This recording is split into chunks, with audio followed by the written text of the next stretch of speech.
कहानी की शुरुआत में हमें चार्ल्स मोर्स नाम के एक आदमी को दिखाया जाता है जो बिलियनियर है, यानी कि उसके पास पैसों की कोई कमी नहीं है और वो चाहता है कि वो अपनी पत्नी मिकी के साथ, जो कि एक मॉडल भी है, एक खास यादगार फोटो शूट करे।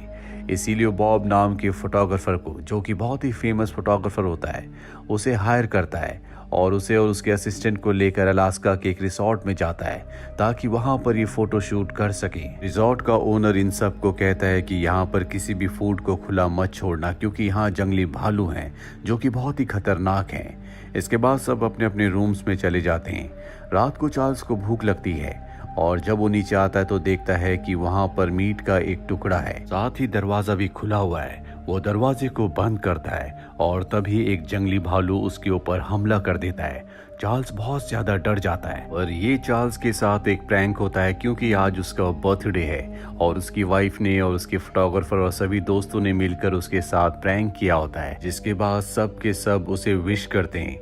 चार्ल्स की वाइफ उसे एक वॉच गिफ्ट करती है, जबकि उसका फोटोग्राफर उसे एक पॉकेट नाइफ गिफ्ट करता है। उसमें एक नोट भी होता है जिसे चार्ल्स नहीं पढ़ता। अगले दिन ये सब के सब फोटो शूट के लिए जाते हैं और आज चार्ल्स की वाइफ का अकेले फोटो शूट होना है। फोटोग्राफर उसकी वाइफ के साथ फ्लर्ट कर रहा होता है, जो चार्ल्स दूर से देख रहा होता है। इन्हें अभी शूट के लिए एक मेल मॉडल की भी जरूरत होती है। चार्ल्स कहता है क्यों ना मैं मेल मॉडल बन जाऊं, पर फोटोग्राफर उसे साफ साफ मना कर देता है। दरअसल ये फोटोग्राफर चार्ल्स का बचपन का दोस्त है, लेकिन चार्ल्स बहुत कामयाब इंसान है, जबकि ये अपनी जिंदगी में बहुत कामयाब नहीं हो पाया। और अब फोटोग्राफर की नजर वहां पर एक फोटो पर जाती है जो एक लोकल हंटर की होती है। वो रिजॉर्ट के ओनर से कहता है कि मुझे इस हंटर की अपने फोटो शूट के लिए जरूरत है। रिजॉर्ट का ओनर कहता है कि इसे ढूंढ पाना बहुत मुश्किल है, फिर भी वो उसे उसकी लोकेशन बता देता है। ये लोकेशन बहुत ज्यादा अलास्का के अंदर होती है, जहाँ पर बहुत ज्यादा ठंड है। चार्ल्स कहता है कि मैं भी तुम्हारे साथ चलूंगा और इसके बाद चार्ल्स, फोटोग्राफर, उसका असिस्टेंट और एक पायलट चारों के चारों एक प्लेन से उस जगह के लिए निकल पड़ते हैं। जल्दी ये उस जगह के लिए निकल जाते हैं, लेकिन वहां पर हंटर नहीं होता। वहां उसने एक नोट छोड़ा होता और कहा होता है कि अगर किसी को मुझसे मिलना है तो इस पते पर आ जाओ। और अब चार्ल्स कहता है कि हम सबको वहां पर जाना चाहिए। जिसके बाद एक बार फिर से प्लेन से उस तरफ निकल पड़ते हैं जहां पर वो हंटर है, पर रास्ते में इनके प्लेन से पक्षियों का झुंड टकराता है, जिससे प्लेन के इंजन बंद हो जाते हैं और इनका प्लेन क्रैश होकर पानी में गिर जाता है। क्रैश होने की वजह से पायलट की मृत्यु हो जाती है, पर ये तीनों के तीनों किसी तरह से बाहर आ जाते हैं। यहाँ पर ठंड बहुत ज्यादा है, इसीलिए जल्द से जल्द इन्हें यहाँ पर आग जलानी होगी। इनकी किस्मत अच्छी होती है क्योंकि फोटोग्राफर के पास एक मैच बॉक्स है जो वाटर प्रूफ है। ये उसे आग जलाते हैं। पूरी रात उस जगह बिताने के बाद अगली सुबह चार्ल्स कहता है कि हमें हंटर के केबिन तक जाना चाहिए, वहाँ जरूर कोई ना कोई आएगा। साथ ही वहाँ पर सुविधा की थोड़ी बहुत चीजें भी हैं और अभी तीनों की तीनों केबिन की तरफ बढ़ना शुरू कर देते हैं। तभी रास्ते में देखते हैं कि एक भालू इन्हीं की तरफ आ रहा है, जो कि बहुत ही खतरनाक होता है। वो इन्हें मारने के लिए इनका पीछा करता है, लेकिन ये भागना शुरू कर देते हैं। पर कुछ ही देर बाद ये एक नदी तक पहुंच जाते हैं, जिसे पार करना बहुत मुश्किल है क्योंकि पानी का बहाव बहुत तेज होता है। चार्ल्स को जंगल की बहुत नॉलेज होती है। वो देखता है कि वहां पर एक कटा हुआ पेड़ है। वो फोटोग्राफर और उसके असिस्टेंट से कहता है कि इससे हम एक पुल बनाकर निकल सकते हैं। जिसके बाद ये नदी के ऊपर उस पेड़ को डालकर वहां से निकलने की कोशिश करते हैं। एक एक करके नदी को पार करने लगते हैं। फोटोग्राफर और उसका असिस्टेंट दूसरी पार चले जाते हैं, पर जब चार्ल्स बीचों बीच होता है तभी वहां पर भालू आ जाता है, जो लकड़ी को हिलाना शुरू कर देता है। चार्ल्स का पैर स्लिप होता है और वो पेड़ के साथ लटक जाता है। उसके बैग में जो फ्लेयर्स होते हैं, जो सिग्नल देने के काम आते हैं, वो नदी में बह जाते हैं। चार्ल्स किसी तरह से ऊपर आता और नदी पार कर लेता है, जिसके बाद भालू वहां से चला जाता है। अब कई घंटों तक चलने के बाद ये देखते हैं कि ये घूमकर उसी जगह पर वापस आ चुके हैं। इन्हें कुछ समझ नहीं आता कि इन्हें क्या करना चाहिए। रात भी हो जाती है और ये बहुत ज्यादा भूखे भी होते हैं। चार्ल्स के पास वो चाकू होता है जो उसे फोटोग्राफर ने दिया है। वो उस चाकू को फोटोग्राफर के असिस्टेंट को देता है और कहता है कि इसे लकड़ी के साथ बांधकर एक भाला बना लो ताकि तुम मछली पकड़ सको। वो मछली पकड़ने के लिए जाता है, पर तभी उसके चिल्लाने की आवाज आती है और जब चार्ल्स और फोटोग्राफर वहां पहुंचते हैं तो देखते हैं कि गलती से उसने चाकू से अपने पैर को जख्मी कर दिया है। उसके पैर से खून बह रहा होता है, इसीलिए उसके पैर पर बेल्ट बांधी जाती है, जिससे उसका खून बंद हो जाता है। अब जिस कपड़े पर खून लगा होता है चार्ल्स फोटोग्राफर को देता है और कहता है कि इसे जला दो, क्योंकि उसकी खुशबू से भालू यहाँ तक आ सकता है। अब ये रात यहीं पर बिताने का तय करते हैं क्योंकि असिस्टेंट चल नहीं सकता और बारिश भी होना शुरू हो जाती है। तभी चार्ल्स देखता है कि जो कपड़ा उसने फोटोग्राफर को जलाने के लिए दिया था वो कपड़ा अब भी वहीं पर है, उसे जलाया नहीं गया। पर इससे पहले कि चार्ल्स कुछ कर पाता, भालू इनके ऊपर हमला कर देता है। चार्ल्स जली हुई लकड़ी से भालू को भगाने की कोशिश करता है लेकिन वो कामयाब नहीं हो पाता। इसीलिए चार्ल्स को और फोटोग्राफर को भागना पड़ता है, पर भालू उनके साथी को यानी कि असिस्टेंट को मार देता है क्योंकि वो भाग नहीं पाता। अगली सुबह यहाँ बर्फबारी होना शुरू हो जाती है जिससे ठंड और भी ज्यादा बढ़ जाती है। साथ ही ये भूखे हैं, इसीलिए अब ये एक ट्रैप लगाते हैं जिस ट्रैप में ये गिलहरी को पकड़ लेते हैं। और तभी इन्हें हेलीकॉप्टर की आवाज सुनाई देती है जो इन्हें ही ढूंढने के लिए आया होता है। लेकिन इस वक्त ये पेड़ों के बीचों बीच होते हैं, इसीलिए ऊपर से कोई इन्हें देख नहीं सकता। और जब तक ये बाहर सपाट मैदान में आते हैं हेलीकॉप्टर इनसे बहुत दूर चला जाता है। जिसके बाद फोटोग्राफर बॉब चार्ल्स के ऊपर चिल्लाना शुरू कर देता है और गुस्से में वो कह देता है कि मुझे तुम्हारे पैसे से तुम्हारी कामयाबी से प्रॉब्लम है, क्योंकि इन दोनों ने जिंदगी का सफर एक साथ शुरू किया था। पर चार्ल्स बहुत आगे निकल गया। चार्ल्स उसकी बात का कोई जवाब नहीं देता।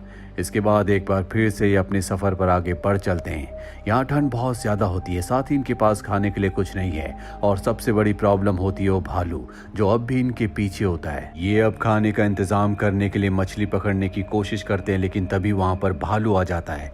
ये दोनों के दोनों भाग जाते हैं और अब रात हो चुकी है, इसीलिए आग का घेरा बनाकर बीच में सो जाते हैं ताकि भालू रात को इनके ऊपर हमला ना करे।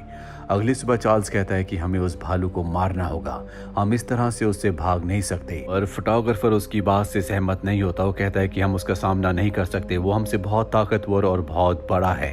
पर चार्ल्स अपने चाकू से अब भाला बनाता है जिसके आगे वो एक कपड़ा लगा देता है जिस पर उसका खून होता है ताकि भालू उसकी खून की खुशबू से अट्रैक्ट हो। और अब फोटोग्राफर भी उसका साथ देने के लिए तैयार हो जाता है। ये धीरे धीरे आगे बढ़ते हैं और तभी इनके सामने भालू आ जाता है। भालू इनके ऊपर हमला करता है और इसी हमले में चार्ल्स खाई में गिर जाता है। पर भालू अब भी इनका पीछा नहीं छोड़ता, वो खाई के नीचे आने लगता है। चार्ल्स और फोटोग्राफर अपनी जान बचाने के लिए वहां से भागते हैं पर भालू जल्दी उन तक पहुंच जाता है और अभी दोनों के दोनों भालू के ऊपर हमला करते हैं। पर भालू फोटोग्राफर के ऊपर हमला करके उसे जख्मी कर देता है। इससे पहले कि वो उसे मारता, चार्ल्स उसे अपनी तरफ अट्रैक्ट करता है और जब भालू चार्ल्स के ऊपर हमला करने के लिए ऊपर से आता है तो वो अपने चाकू यानी कि भाले से उसे मार देता है। और अब इन्होंने भालू को मार दिया है, जिसके बाद ये उसकी खाल निकालकर सर्दी से बचने के लिए अपने लिए एक ब्लैंकेट बना लेते हैं। साथ ही इनके पास खाने के लिए अब भरपूर मांस है। अब इन्हें ये नहीं पता चल रहा होता कि इन्हें किस दिशा में जाना है, इसीलिए चार्ल्स की वाइफ ने जो उसे वॉच दी थी वो उसकी एक सुई निकालकर उसे कंपास बना लेता है, जिसका मतलब ये है कि अब ये सही दिशा की तरफ जा सकते हैं। कई घंटे चलने के बाद ये एक जगह पहुंचते हैं जहां पर एक केबिन होता है जिसे देखकर ये खुश हो जाते हैं। पर अंदर जाने पर इन्हें पता चलता है कि यहाँ पर कोई भी नहीं है, शायद ये किसी हंटर का केबिन है। यहाँ पर इन्हें पीने के लिए शराब, गन और एक मैप मिलता है। मैप को देखकर इन्हें समझ में आ जाता है कि इस वक्त ये कहाँ पर है और इनका रिजॉर्ट यहाँ से कितना दूर है। साथ ही बाहर नदी में एक बोट भी होती है जिससे यहाँ से निकल सकते हैं। फोटोग्राफर उस बोट को चेक करने के लिए जाता है और तभी चार्ल्स अंदर उस बॉक्स को देखता है जिसके अंदर चाकू था जो चाकू से फोटोग्राफर ने दिया था। उस बॉक्स के अंदर उसे एक बिल मिलता है, एक रिसिप्ट मिलती है जिसमें लिखा होता है 1 man's wrist watch to Bob from Mickey. और मिकी चार्ल्स की पत्नी का नाम होता है, जिससे वो समझ जाता है कि वो रिस्ट वॉच जो उसकी पत्नी ने बर्थडे के दिन उसे दी थी दरअसल वो उसने उसके लिए नहीं बल्कि बॉब यानी फोटोग्राफर के लिए खरीदी थी। उसे समझ में आ जाता है कि उसका शक पूरी तरह से सही था। फोटोग्राफर का जो उसका बचपन का दोस्त है उसकी पत्नी से अफेयर चल रहा है। ये जानकर उसे बहुत दुख होता है और तभी वहां पर फोटोग्राफर आ जाता है। वो कहता है कि मुझे सब कुछ पता चल गया है कि तुम्हारा मेरी पत्नी के साथ अफेयर चल रहा है। यहाँ पर फोटोग्राफर एक्सेप्ट कर लेता और कहता है कि तुम्हें क्या लगता है कि तुम्हारी पत्नी तुमसे प्यार करती है? प्यार के लिए उसने तुमसे शादी की, उसने सिर्फ तुम्हारी दौलत, तुम्हारे पैसे के लिए तुमसे शादी की। और अब वो चार्ल्स की तरफ गन तान देता है और कहता है कि हम दोनों ने जिंदगी में मेहनत की लेकिन किस्मत ने तुम्हारा साथ दिया, तुम अमीर बन गए, लेकिन अब ऐसा कुछ नहीं होगा। मैं तुम्हें मारकर तुम्हारी पत्नी से शादी कर लूंगा, जिसके बाद सब कुछ मेरा हो जाएगा। और वो चार्ल्स को बाहर चलने के लिए कहता है ताकि उसे मार सके। चार्ल्स उसे अपनी बातों में फंसाकर उस जगह ले जाता है जहां पर एक ट्रैप होता है जो चार्ल्स ने पहले देख लिया था, और अब फोटोग्राफर उस ट्रैप के अंदर गड्ढे के अंदर गिर जाता है जिससे उसका पैर जख्मी हो जाता है। अब अगर चार्ल्स यहाँ से चला गया तो वो इसी गड्ढे के अंदर मारा जाएगा, पर चार्ल्स ऐसा नहीं करता। वो गड्ढे के अंदर जाकर उसे बचाकर बाहर ले आता है। दरअसल वो उसके बचपन का दोस्त है, इसीलिए वो उसे मरता हुआ नहीं छोड़ सकता। चार्ल्स फोटोग्राफर को कॉटेज के अंदर ले जाता है जहाँ पर वो उसके जख्मों को कपड़े से साफ करता है और इसके बाद नाव में बिठाकर अपने साथ आगे के सफर पर निकल पड़ता है। रास्ते में फोटोग्राफर उससे माफी मांगता और कहता है कि मैं एक अच्छा दोस्त नहीं बन पाया। चार्ल्स कहता है कि इस वक्त तुम इस बारे में मत सोचो। लंबा सफर तय करने के बाद एक किनारे पर रुकते हैं जहां पर फोटोग्राफर चार्ल्स को कहता है कि तुम्हारी बीवी की कोई गलती नहीं थी, मैंने उसे अपने प्यार के जाल में फंसाया। चार्ल्स कहता है कि मैंने तुम दोनों को माफ कर दिया, तुम अब बस आराम करो। फोटोग्राफर कहता है कि अब हमेशा के लिए आराम करने का वक्त आ गया है। इस बात पर चार्ल्स को गुस्सा आ जाता है। वो कहता है कि अगर तुमने मरने की बात की तो मैं खुद अपने हाथों से तुम्हें मार दूंगा। दरअसल चार्ल्स उसे बचाना चाहता है, वो नहीं चाहता कि उसकी मृत्यु हो। और तभी चार्ल्स को हेलीकॉप्टर की आवाज आती है। वो अपनी शर्ट हिलाकर उन्हें इशारा करता है लेकिन वो उसके इशारे को नहीं देख पाते, जिसके बाद चार्ल्स यहाँ पर जलती हुई आग के ऊपर गीली पत्तियां डालता है जिससे बहुत सारा धुआं बनने लगता है और रेस्क्यू टीम हेलीकॉप्टर वाले उसे देख लेते हैं। ये बात बताने के लिए वो फोटोग्राफर के पास जाता है, पर अब उसकी मृत्यु हो चुकी है। चार्ल्स को उसकी मृत्यु से बहुत दुख होता है। वो उसकी बॉडी को हेलीकॉप्टर से वापस ले आता है जहां पर उसकी पत्नी और मीडिया वाले सब इनका इंतजार कर रहे होते हैं। चार्ल्स अपनी पत्नी के पास जाता है और उसके हाथ में वही घड़ी रख देता है जो उसने बर्थडे पर उसे दी थी, पर असल में ये घड़ी उसने उसके लिए नहीं बल्कि फोटोग्राफर यानी कि बॉब के लिए खरीदी थी। और जब वो अपनी पत्नी को घड़ी लौटाता है तो समझ जाती है कि उसे सारी सच्चाई पता चल चुकी है, और चार्ल्स उसे कुछ नहीं कहता। मीडिया वाले चार्ल्स से पूछते हैं कि बाकी लोगों की जान कैसे गई। चार्ल्स इमोशनल होकर बताता है कि मुझे बचाने के लिए उन सब ने अपनी जान दे दी।